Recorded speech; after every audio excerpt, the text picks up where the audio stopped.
Hi, I'm Lisa Rubel from Love to Color My World, and I'm here today to talk about log cabin quilts. Log cabin quilts are some of my favorite, and I love how many different options there are with them. You can put together blocks in different layouts, change the color positioning to create totally different looks for the quilt. You can even make them go wonky, which is another one of my favorite things to do. I have with me a kit from Sit and Sew Fabrics to make a log cabin quilt. Here's a look at one of the blocks. It's made using 17 pieces, starting with a square in the center. And what makes these kits so great is that all of the pieces are cut for you. So with 17 different pieces times 20 blocks, that's 340 pieces that you don't have to cut before you can start sewing these blocks together. You can imagine how much time that saves. It's really fantastic. So what I like to do when I get started is to lay out all of the pieces so that I remember how they go together. So I've got my two squares in the center, and then the pieces build in size in this direction, and I know that's how I'm going to add them on. And I just laid them out with whatever fabric was on top. When I'm putting together a scrappy quilt, you can always do the full-on scrappy, which is you just take whichever piece comes. Now I like to do what I call controlled scrappy, where I look at the two pieces and say, are they the same? I don't really want ones that are the same, so instead of doing what's there, I'm just going to look for a different piece instead and then see how that goes. So it's not picking every single piece, but it's changing out some if the scrappy look that going full on scrappy gives you is not really what you're looking for. So for this middle, I think I might trade out and find something a little bolder to go next to that, that cream and rust piece. So I'm gonna start with that piece. So I can just, as I make each block, I can just pick up the pieces I need and add them on. Now I wanted to talk to you about the most important thing you need to do to make your log cabin blocks come together smoothly and all be the right size. And that is making sure that you're using an exact 1/4 inch seam allowance. That is the magic key. If you are using an exact 1/4 inch seam allowance, your pieces will all fit together well, especially since they're pre-cut. You won't have to do any trimming, and you'll end up with blocks that are exactly the size they need to be. So how do you make sure that your 1/4 inch seam is exactly that 1/4 inch? What you want to do is to sew a test piece, and I use 2 of the squares from the center of the log cabin block. And after I sewed them together using a 1/4 inch seam and pressed it, I'm going to bring my ruler over and I'm going to measure.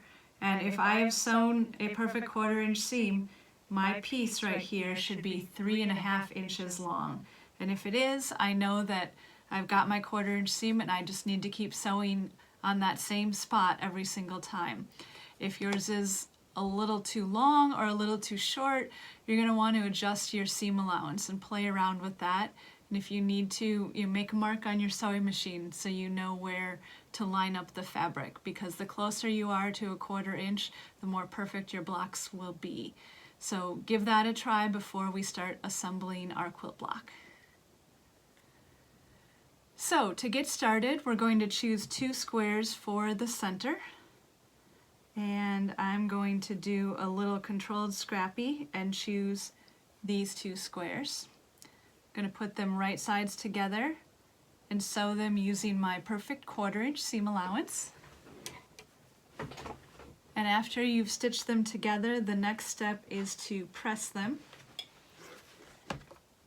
And I like to press away from the dark fabric when I have a choice in the center. And just hold it to set that seam. And here we've got our 2 first pieces sewn together. Then we're going to choose a piece that goes up the side. And I'm going to switch that one out as well. I'm going to go with this. I like to kind of look at the values between medium, dark, and light and alternate them so that I've got a lot of interest in my scrappiness. And you're going to set your pieced square section down right sides together on that next strip. I like to do it with my seam facing up when I can, because then you can make sure it doesn't get folded back as you stitch. And after that piece is added, I'm going to press that as well. I'm pressing out from the center piece because then I'm not having to bend any of my seam allowances back. And right now I've got a square, and it's time to add on the next short piece. And I'm going to go back and look at the pattern to make sure I put it in the right spot. I'm going to have the two squares facing up, and then line this along the left hand side, and then press. And as you're adding these different logs, you can measure if you're concerned about your seam allowance, and if you do end up at a spot where you've got a little bit extra hanging off of one of your strips, go ahead and trim it.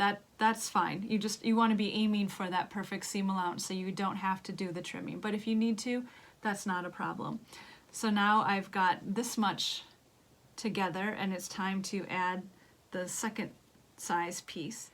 Here's where I'm going to show you my trick about piecing log cabins. When you start adding more and more logs, it can be easy to be confused as to which side you're actually adding that next piece to. So what I do is I look for the edge where I've got two seams, and I know that I'm always going to be adding my next log onto that two seam edge. You can see over here I've got one seam, here I've got one seam, but I know because there's two here that that's where I'm going to add it. So always look for the two seams as you're putting your next log on, and you'll know that you're adding it to the correct side. And then I'm going to press that next log open, and I've got my two seams over here, so I know that I'll be adding the next piece onto that side. I'm going to choose a different piece than what's on top, and just continue adding logs all the way around until you have all 17 pieces assembled. And then here's what your block will look like at that point. You can see mine is very scrappy. Every piece is a completely different fabric than any of the others, and so when you have 20 scrappy blocks together, you'll have a wonderfully scrappy looking quilt. One other tip I wanted to give you, once you've got a log cabin block under your belt and you're confident about how to making it, you can speed up the process by doing some chain piecing. And what I mean by that is, instead of sewing a seam, cutting off the thread, coming back over to your iron, pressing it, lining up the next fabric, you can sew multiple pieces of the same type together at the same time. So what I would do is take my two piles of the squares, and I would just keep joining squares together. You can bring the piles over to your sewing machine and then stack them as you go, stitch on one. Don't even cut the thread, just take the next two, put them right sides together, slide them right under the foot of your machine, and keep going. And do that until all of these are stitched together. And then you can trim apart the threads between each of them, press them all open, and then move on to chain piecing the next piece that you're adding with these shorter rectangles, and go sew all of those onto your two squares sewn together. The one thing I do want to caution you about when you're chain piecing is to make sure that you're always adding pieces to the same side of your unit so that all of your blocks are kind of rotating in the same direction. And a great example of that is after you sew your two squares together and add one rectangle to the bottom, you want to make sure that your next piece goes on the left-hand side. If you put it on the right-hand side instead, your block will absolutely still go together, but that particular one will end up the pieces will rotate in the opposite direction.